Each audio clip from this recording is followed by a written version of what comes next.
ধন্যবাদ। আসন্ন ত্রয়োদশ জাতীয় সংসদ নির্বাচনে আগামী 2026 সালে ফেব্রুয়ারিতে যে নির্বাচন হতে যাচ্ছে, আশা রাখি এই নির্বাচনে আমরা যেই জিনিসটা সবচেয়ে বেশি চাচ্ছি সেটা হলো যুব সমাজ। আপনারা দেখেছেন এই পৃথিবীতে যতগুলো সুন্দর সমাজ গঠন হয়েছে এবং বাংলাদেশে 1952 সাল থেকে শুরু করে স্বাধীনতা যুদ্ধে 24-এর গণ আন্দোলনে যেই যুব সমাজরা যে অগ্রণী ভূমিকা পালন করেছে, ইনশাল্লাহ আমি মনে করি 26-এর নির্বাচনও সেই যুব সমাজের অগ্রাধিকার ভিত্তিতেই আগামী আমাদের চাঁদপুর 4 ফরিদগঞ্জে যিনি মাননীয় সংসদ সদস্য হিসেবে নির্বাচিত হবে, তাদের ওনারা যুব সমাজের নিয়ে যে চিন্তা ভাবনা করবে, যুব সমাজের প্রতি যতটুকু কর্মসংস্থান তৈরি করতে পারবে, যুব সমাজকে যতটুকু আশ্বস্ত করতে পারবে, যিনি যেই প্রার্থী বলুন। বিশেষ করে আমি আশা রাখবো যে ফরিদগঞ্জের 2008 সালের জাতীয় সংসদ নির্বাচনে সম্মানিত সংসদ সদস্য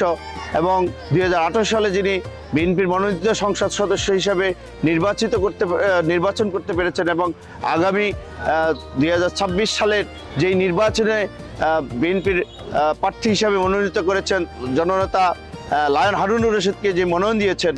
আমি বিশেষ করে যুব সমাজের পক্ষ থেকে ওনার কাছে একটাই চাওয়া থাকবে যে আগামী প্রজন্ম যাতে জেনজির প্রজন্ম হয়, আগামী প্রজন্ম যাতে যুব সমাজের প্রজন্ম হয়, সেই যুব সমাজকেই উন্নয়ন করার জন্যে বিশেষ করে যুব কর্মসংস্থান সৃষ্টি করতে হবে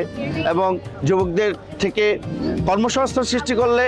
যুব সমাজ মাদক থেকে দূরে থাকবে। আপনারা দেখেছেন সারা বাংলাদেশে মাদকের যে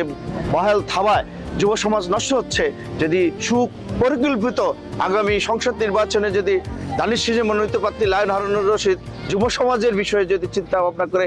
তাদের কর্মপরিকল্পনা, তাদেরকে ভবিষ্যতে উনি কীভাবে উন্নয়ন করবে এবং তাদের কর্মসংস্থান মাদক থেকে খেলাধুলা থেকে কিভাবে উন্নয়ন করতে পারে উনি যদি আশ্বস্ত করেন, ইনশাল্লাহ আগামীতেও এই ফরিদগঞ্জ উপজেলা বিএনপির ঘাঁটি হিসাবে পরিচিত এই ফরিদগঞ্জ উপজেলা স্বাধীনতার পরেই আপনারা দেখেছেন যে এটা বিএনপির অত্যধিক এলাকা। ইনশাল্লাহ আশা রাখি উনি যদি যুব সমাজ নিয়ে চিন্তা ভাবনা করে আমাদের এই ফরিদগঞ্জ, আমরা ওনাকেই আগামী সংসদ সদস্য হিসাবে নির্বাচিত করে বদ্ধপরিকর থাকবো ইনশাল্লাহ।